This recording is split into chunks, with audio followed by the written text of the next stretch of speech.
अस्सलाम वालेकुम everyone. I hope you all people are doing well. आज के लेक्चर में हम देखेंगे बजट के बारे में कि बजट क्या है, रिसीप्ट क्या है, एक्सपेंडिचर क्या है, रेवेन्यू रिसीप्ट क्या है, कैपिटल रिसीप्ट क्या है, रेवेन्यू एक्सपेंडिचर क्या है और कैपिटल एक्सपेंडिचर क्या है। कुछ कॉन्सेप्ट्स है बजट की, उसको हम देखेंगे जो कि बेसिक्स है। बजट तो बहुत बड़ा वास्ट कॉन्सेप्ट है, वास्ट टॉपिक है। सो आज के इस टॉपिक में हम देखेंगे छोटे छोटे कॉन्सेप्ट्स। फ्रॉम बेसिक से शुरू करेंगे तो उसके बाद हम हाई लेवल तक जाएंगे, ठीक है। So let's begin. बजट क्या है? बजट जो है ये एक पहले ही जो बजट है ना, ये बजट जो है इसका जो ऑरिजिन है वो एक ब्रिटिश पार्लियामेंट्री में था, ठीक है। ब्रिटिश पार्लियामेंट्री से ये निकला इसका ऑरिजिन, ठीक है। जिन्होंने इसको मिड 18th सेंचुरी में इसका जो अपना फाइनेंशियल बजट बनाया था, ठीक है। जो बजट है इसकी जो मीनिंग है ना, ये किस वर्ड से निकला है? बजट निकला है फ्रेंच वर्ड से, ठीक है। बजट निकला है फ्रेंच वर्ड से जिसकी मीनिंग है बोगेट, ठीक है। जिसकी मीनिंग है बोगेट।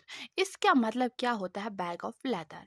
इसका मतलब था कि जब पहले आता था ना बजट, जब पहले बजट को ये बजट निकाला जाता था तो उसको एक लेदर बैग में निकालते थे, ठीक है। मतलब वो अपने डॉक्यूमेंट सब कुछ वो लाते थे अपने लेदर बैग में, तो उसको बोलते थे बोगेट, ठीक है। जो निर्मला सीतारामन है उसने बोला इसको कि ये क्या है, जो बजट है इसको बोला कि बाही खाता, ठीक है। इसने इसको नहीं बोला कि जब ये लेदर बैग में तो लाते ही नहीं थे फिर, तो इसने इसका नाम जो है इसका बोगेट से चेंज किया, क्या रखा? बाही खाता, ठीक है। बाही खाता इसका नाम रखा। उसके बाद फिर कोविड आता है। कोविड के बाद ये सब कुछ ही चेंज करते, ना ही तो रहता है बोगेट, ना ही रहता है बाही खाता। फिर क्या होता है? फिर डिजिटल बजट आता है, यानी कि अपनी अब तो ये अपने टैब से ही बजट को इंट्रोड्यूस करेंगे। सो 2020 में पहली बार बजट को इंट्रोड्यूस किया गया थ्रू डिजिटल बजट। उसके बाद उससे पहले क्या होता था? पहले तो लेदर बैग ऑफ लेदर, उसके बाद बही खाता निर्मला सीतारामन ने दी थी टर्म, तो उसके बाद डिजिटल बजट आया 2020 में, ठीक है। जो बजट है ना ये आर्टिकल कॉन्स्टिट्यूशन में है अंडर आर्टिकल 112, मगर जो ये बजट शब्द है ना, बजट जो ये लफ्ज है ना, ये इंडियन कॉन्स्टिट्यूशन में एग्जिस्ट ही नहीं करता है। वहां पे क्या है? वहां पे है एनुअल फाइनेंशियल स्टेटमेंट, ठीक है। जो एनुअल फाइनेंशियल स्टेटमेंट है ये है इंडियन कॉन्स्टिट्यूशन में, मगर जो बजट है ये इसका वर्ड, ये जो वर्ड है ये एग्जिस्ट नहीं करता है इंडियन कॉन्स्टिट्यूशन में। और इससे रिलेटेड कौन सा आर्टिकल है? वो है आर्टिकल 112, ठीक है। इसको वहां पे है एनुअल फाइनेंशियल स्टेटमेंट, ठीक है, जिसे हम यूनियन बजट भी कहेंगे या फिर कुछ और कहते हैं, ठीक है।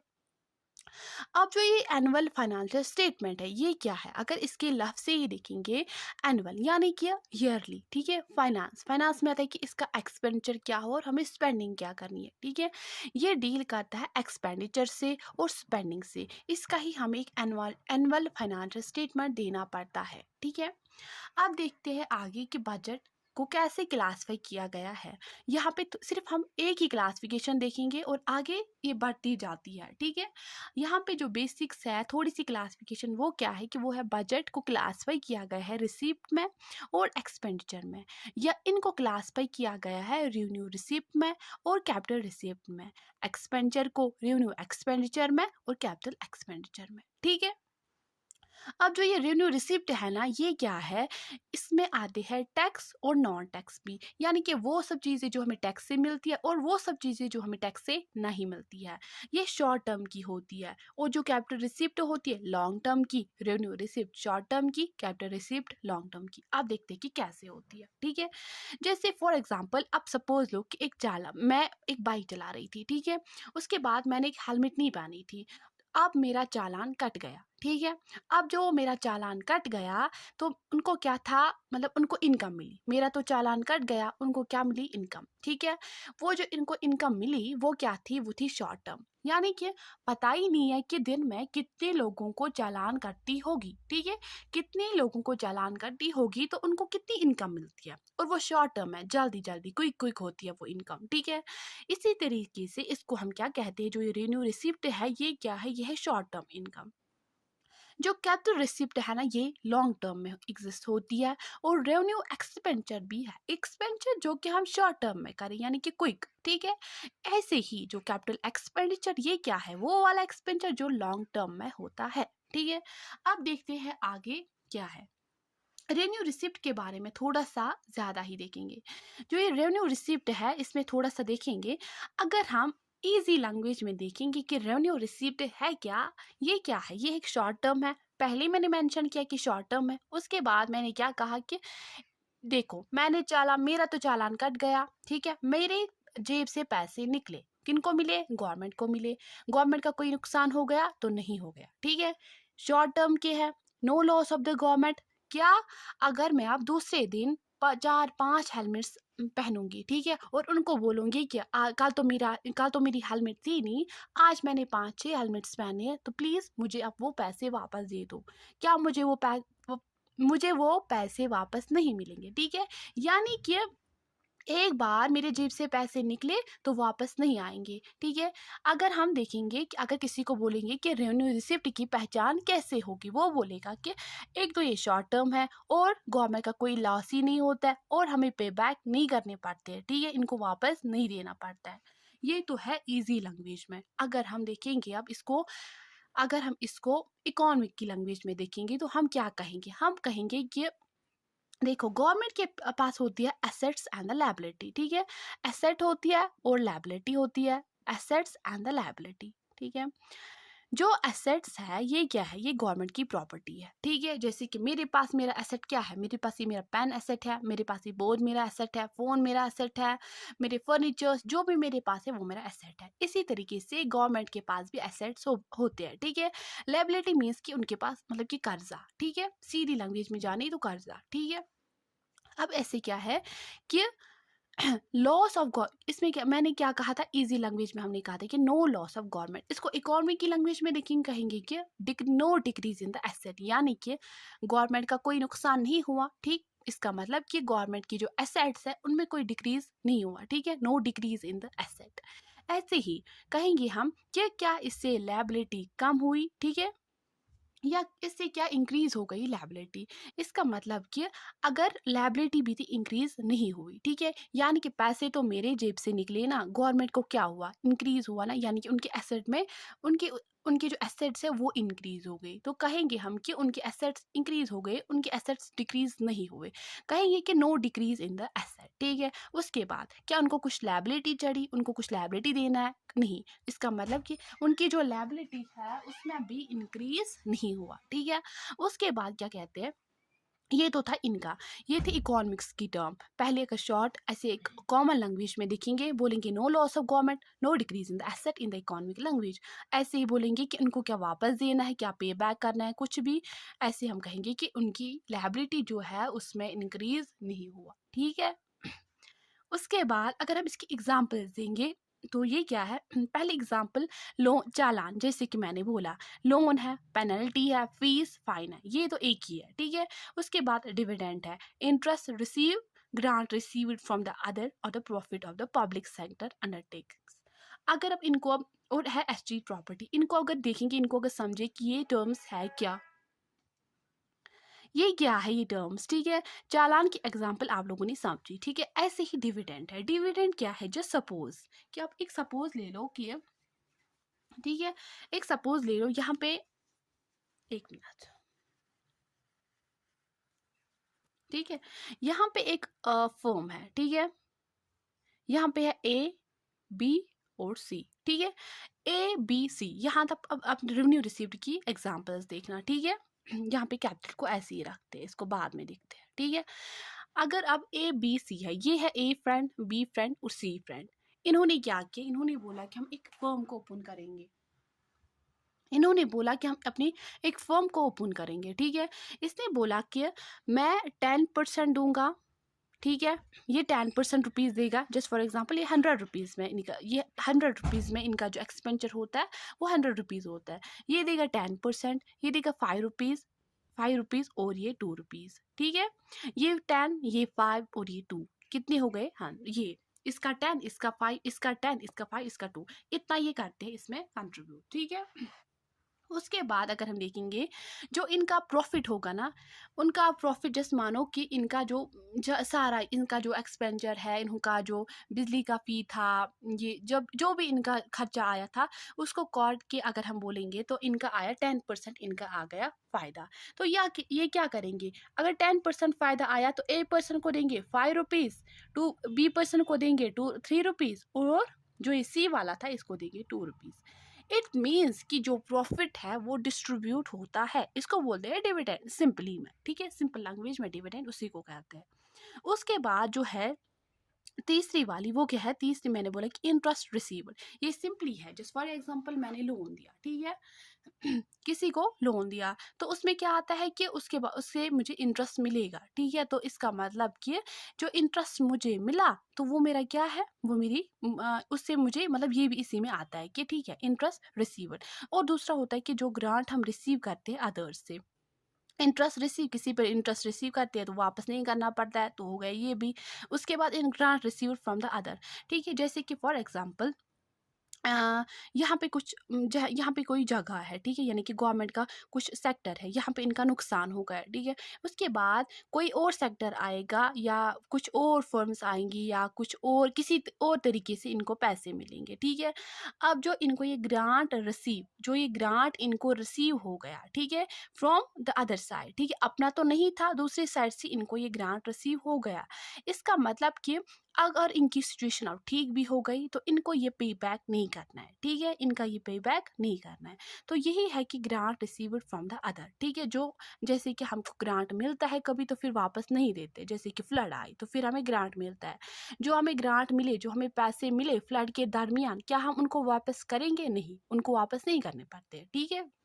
वैसे ही है profit of the public sector undertakings, ठीक है, पब्लिक सेक्टर अंडरटेकिंग्स वो क्या होते हैं जिनका वो गवर्नमेंट के हमारे गवर्नमेंट ऑफ इंडिया के वो कंपनीज जिनको शेयर होगा 50 मोर दैन द 50%, ठीक है, कंपनीज में शेयर होगा मोर दैन द 50%। इसमें एग्जाम्पल्स है BHEL, SAIL और IOCL, ठीक है। उसके बाद है एस्टेट प्रॉपर्टी की एग्जांपल देंगे।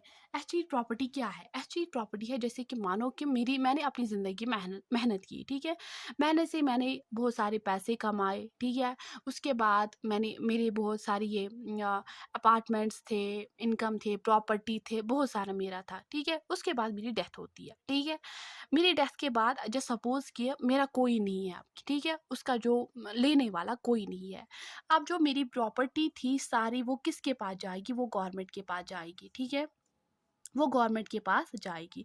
जो वो गवर्नमेंट के पास जाएगी तो क्या हो गया, उनका तो फायदा ही हुआ ना, ठीक है, उनका वो शॉर्ट टर्म में हुई, ठीक है, उनकी एसेट में उनका जो एसेट है उसमें कोई डिक्रीज नहीं हुआ, लायबिलिटी उनकी इंक्रीज नहीं हुई, ठीक है। वैसे ही कहेंगे हम कि जो ये मेरा जो मेरी अचीव प्रॉपर्टी थी ये किसको मिली, गवर्नमेंट को, उनका कोई फायदा हुआ, हाँ, उनको एसेट में डिक्रीज नहीं हुआ, no decrease in the asset, no increase in the liability. ना जाने कितने मरते होंगे दिन में, उनकी जो सारी प्रॉपर्टी है, वैसे भी होते हैं लोग कि उनकी सारी प्रॉपर्टी किसको मिलती है, फिर गवर्नमेंट को, ठीक है। ऐसी है एग्जाम्पल, अचीव प्रॉपर्टी इसी को कहते हैं। उसके बाद कैपिटल रिसीप्ट क्या है, ये था रेवेन्यू रिसीट के 3 वैल्यू थे, short term, no loss of यानी कि no decrease in the asset, no increase in the liability. Capital receipt को कैसे जाने हम, कैपिटल रिसीट है, यहाँ पे था short term, opposite to capital receipt is totally opposite to the revenue receipt. Revenue receipt में क्या था, शॉर्ट टर्म था, कैपिटल रिसीट में क्या है, लॉन्ग टर्म है, ठीक है, लॉन्ग टर्म है। उसके बाद कैपिटल रिसीट में क्या है, डिक्रीज इन द एसेट्स, यहाँ पे क्या होता था, no decrease in the assets. Capital receipt में क्या है, इंक्रीज इन द लायबिलिटी, ठीक है। उसके बाद क्या है, नो, यहाँ पे क्या आता था, no decrease in the liability. अब देखो मैं आपको यहाँ पे एग्जांपल देती हूँ, ठीक है, एग्जांपल देती हूँ एक लड़के की, इतना तो हो गया, ठीक।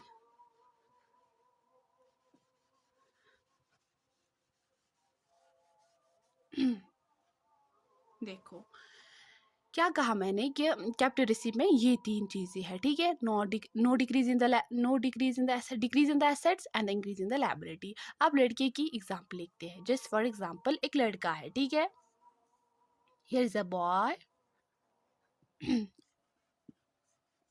इसके पेरेंट्स, ठीक है, इसके पेरेंट्स लेते हैं। जस्ट सपोज आप एक हाइपोथेटिकल सिचुएशन लो कि जो ये बॉय है ये कुछ काम ही नहीं करता है घर पे, ठीक है, ना ये कुछ काम करता है, ना ये कुछ कमाता है, ना ये कुछ घर वालों को कुछ भी प्रॉफिट घर वालों को नहीं देता है। इसके एक दिन इसके जो पेरेंट्स है इस पे गुस्सा होते हैं, ठीक है। जब इस पे गुस्सा होते हैं बोलते हैं कि ना ही आप कमाते हो, ना ही आप कमाते हो, ना ही आप कुछ काम करते हो, सिर्फ घर में दिन भर बैठते हो, कुछ भी नहीं करते हो, सिर्फ आप खाते रहते हो वगैरह, ऐसा सब कुछ बोलते हैं इस अपने बच्चे को, ठीक है। इसके बाद जब इस लड़के को अपने पेरेंट से डांट पड़ी, ठीक है, क्या पड़ी, डांट। जो ये बॉय था इसको क्या होता है, इसको गुस्सा आता है, ठीक है, ही गेट्स एंग्री, ठीक है। उसके बाद जब ये एंग्री होता है, जब इसको गुस्सा आता है तो ये क्या करता है, ये अपने एक दोस्त के पास जाता है, ठीक है। किसके पास जाता है, अपने दोस्त के पास जाता है, ठीक है। ये अपने दोस्त को बोलता है कि आप मुझे पैसे दे दो, ठीक है, आप मुझे पैसे दे दो, मैं आपसे एक मतलब लोन लूंगा कि कर्जा दे दो मुझे पैसे। जो ये इसका दोस्त है ना, इसको देता है पैसे, मगर कितने देता है, जस्ट फॉर एग्जांपल सपोज करो कि ये 5 लाख इसको देता है, ठीक है। हर किसी सिचुएशन में ऐसा नहीं होता है कि पैसे, अगर किसी को कॉल करे कि मुझे पैसे की ज़रूरत है तो नंबर या तो बंद या कुछ और। जैसे सपोज कि रोज़ रोज़ ये नहीं होता है कि एक दिन अब ऐसा हो गया, ठीक है। इसको कितने मिले, 5 लाख, ठीक है। अब ये जो ये बॉय है ये अपने पेरेंट्स के पास जाता है, बोलता है कि मैंने कमाई लाई, मैंने 5 लाख लाए, ठीक है। पेरेंट्स को तो नहीं पता ना कि इसने हमारे बच्चे ने पैसे कहाँ से लाए, ठीक है। अब पेरेंट्स खुश होते हैं, घर में खुशियाँ होती है, ठीक है। मगर अगर जो ये इसका दोस्त है ना, इसको पैसे तो देता है, 5 लाख रुपीज तो देता है, मगर with interest rate, with fixed interest rate, ठीक है, just for example with fixed interest rate, ठीक है। ये इस पे इंटरेस्ट रेट लगाता है। जैसे सपोज करो कि इसको बोलेगा कि पर मंथ आपको 50 रुपीज देने हैं, ठीक है। तो इसका जो ये बॉय था, जो ये लड़का था, इसको फायदा हुआ कि नुकसान, ये तो नुकसान ही है ना, ठीक है। इसको तो एक टर्म में इसको तो फायदा मिला, मगर एक पर्टिकुलर टाइम के लिए अगर हम देखेंगे, मगर इसका जो है वो नुकसान हुआ। इसको तो एक तो ये 5 लाख भी वापस करने हैं, और काम भी अच्छे से नहीं है, और इस पे इंटरेस्ट रेट भी देनी है, ठीक है। वैसे ये क्या है, अब इसको कैपिटल रिसीट, इसको लॉन्ग टर्म में है, यानी कि ये हर रोज अपने दोस्त के पास नहीं जाएगा कि मुझे पैसे दे दो, मुझे पैसे दे दो, नहीं। ये कभी कभी जाएगा, यानी कि ये 1 साल में हो सकता है, या 2 सालों के बाद, ठीक है। इसको ऐसा मतलब मिलेगा, ठीक है, लॉन्ग टर्म में है। इससे क्या हो गया, जब ये इसको ये 5 लाख वापस करने पड़ेंगे ना, तो जस्ट सपोज कि इसके पास अब 5 लाख तो इसने खर्च किए होंगे ना, इसको ये 5 लाख वापस करने हैं विद स्पेसिफिक इंटरेस्ट रेट, ठीक है। तो इसको क्या करेगा, ये अपना जो इसका हाउस है उसको बेचेगा, ठीक है। करना तो पड़ेगा ना ऐसे ही, क्योंकि कर्ज लिया है इसने, ठीक है। अब अगर इसको ये अपना हाउस बेचेगा, ठीक है, इसका मतलब कि इसके एसेट्स में डिक्रीज हो गया, डिक्रीज इन एसेट्स, ठीक है। और 50 रुपीज इंटरेस्ट रेट देनी पड़ती थी, इसका मतलब कि लायबिलिटी भी इसकी इंक्रीज हो गई, ठीक है। ऐसे ये एक लड़के की एग्जांपल थी, ऐसे ही गवर्नमेंट भी करती है, ठीक है। Government also do these things, ठीक है, वो भी कभी कभी ऐसा करती है, ठीक है। इसका मतलब कि ये एक लोकल लेवल पे एक छोटी एग्जांपल थी, ऐसे गवर्नमेंट करती है, कभी किसी से लोन लेती है, फिर उनको एसेट्स बेचने पड़ते हैं, उनके लायबिलिटी में भी इंक्रीज होती है, ठीक है। ऐसे वो क्या करते हैं, बोरोइंग्स करते हैं, ठीक है, या तो डिसइन्वेस्टमेंट करेंगे, ठीक है। ये तो हो गया इतना। अगर अब एक्सपेंडिचर का देखेंगे हम, एक्सपेंडिचर में दो है, रेवेन्यू एक्सपेंडिचर और the capital expenditure. Revenue expenditure और कैपिटल एक्सपेंडिचर को एग्जांपल के तरीके से देखेंगे, इजी होगा, ठीक है। जस्ट सपोज कि आ, ठीक है, दो लड़के हैं, ठीक है, लड़कों की एग्जांपल लेते हैं। दो लड़के, एक का नाम है मोनू, दूसरे का नाम है सोनू, ठीक है, मोनू सोनू, ठीक है। मोनू और सोनू दो लड़के हैं, इनकी शादी हो रही है, ठीक है। इनको क्या मिलेगा, इनके जो ससुराल वाले इनको गिफ्ट देते हैं, ठीक है। इनको बोलेंगे कि हम आपको, अब तो हमारी फैमिली का हिस्सा बन रहे हो, ठीक है, अब हम तुमको गिफ्ट देंगे, ठीक है। कितना, 1 करोड़। 1 करोड़ इसको मिलेगा, 1 करोड़ इसको मिलेगा, ठीक है, जस्ट सपोज, इसको इजी होगा, ऐसे समझने में इसको इजी होगा। अब इसको 1 करोड़ तो मिला इसको, और इसको 1 करोड़ मिला, ठीक है। इन दोनों की शादी हो रही है, इन दोनों को क्या मिला, ये गिफ्ट मिला। उसके बाद क्या हुआ कि शादी तो दोनों को करनी है ना। जो ये मोनू है ना, ये अलग तरीके से शादी करता है, जो ये सोनू है ना, ये अलग तरीके से करता है। देखो कैसे। जो मोनू है ये अपना ये पूरा जो इसका जो 1 करोड़ रुपीज है, इसको एक्सपेंडिचर करता है, ठीक है। किन पे, फजूल फजूल हरकतों पे, ठीक है। जैसे मानो कि ये एक फूल पर्सन है, ठीक है, ये फूलिश है और ये क्लेवर है। इसके पास दिमाग है, इसके पास दिमाग नहीं है तो दोनों के पास दिमाग, यानी कि पैसे इस्तेमाल करने का तरीका अलग अलग है दोनों का, ठीक है। जैसे मानो कि इसके पास 1 करोड़ है, अब ये अपनी शादी करता है कैसे, ये करता है डेस्टिनेशन वेडिंग, ठीक है। ये करेगा डेस्टिनेशन वेडिंग और बहुत सारे खर्चे करेगा, अपने कपड़े लाएगा 5 लाख के एक एक, ठीक है, 5 लाख का एक एक सूट, ठीक है। और वैसे ही ये 1 करोड़ रुपीज को खत्म, ठीक है। 1 करोड़ रुपीज फिनिश रातों रात, ठीक हो गए इसके 1 करोड़ रुपीज फिनिश। वैसे ही दूसरी साइड में कौन है, दूसरी साइड में सोनू है, ठीक है। सोनू जो है ना, इसके पास दिमाग है।